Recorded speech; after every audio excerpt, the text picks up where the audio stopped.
അച്ഛോ, ഞങ്ങൾ ഒറ്റയ്ക്ക് വഴി വെട്ടി വന്നിട്ട് അഞ്ചാമതും കപ്പ് അടിച്ചായിരുന്നു കേട്ടോ.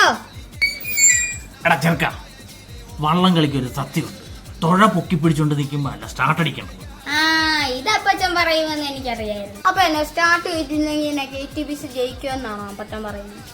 PBC ഏറ്റവും കുറഞ്ഞ ടൈമിലാണ് ഹീറ്റ്സ് ഫിനിഷ് ചെയ്യുന്നത്. അത് കാണുമ്പോഴത്തേക്കും എല്ലാവരും അവർ വിജയിക്കുന്നത് തന്നെ പ്രതീക്ഷിക്കും. റെക്കോർഡ് ഇട്ടല്ലേ ഹീറ്റ്സിൽ അടിച്ചത്. പക്ഷേ KTBCയോട് കാണിച്ചത് നീതികേട്. അത് അവർ കാണിച്ചെന്നല്ല പറഞ്ഞത്. തുഴ പൊക്കി പിടിച്ചോണ്ടിരിക്കുമ്പോഴത്തേക്കും സ്റ്റാർട്ട് അടിക്കുന്നത് ഇവിടുത്തെ മര്യാദയാണ്. വള്ളം കളിക്കൊരു നീതിയുണ്ട്. ഒരു നാടിനോടാണ് നീതികേട് കാണിച്ചത്. സാരമില്ല അപ്പച്ച, ഈ പിള്ളേരോട് വല്ലതും പറഞ്ഞിട്ട് കാര്യമുണ്ടോ? സാരമില്ല, പോട്ടെ, നമുക്ക് താഴത്തങ്ങാടി വള്ളം കളിയില്ല, അന്നേരം കാണാം. നമ്മുടെ UBC കാരനെ കാണുന്നില്ലല്ലോ, എന്തിയാടാ ഇവിടെയൊന്നും ഇല്ലേ?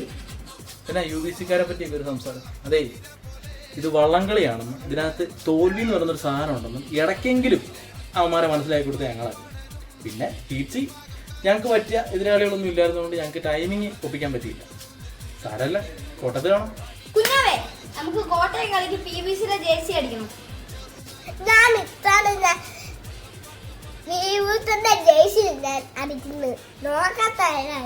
എടാ കുഞ്ഞാവേ, നീ എപ്പോഴാ PBC മാറി VBC ആയ?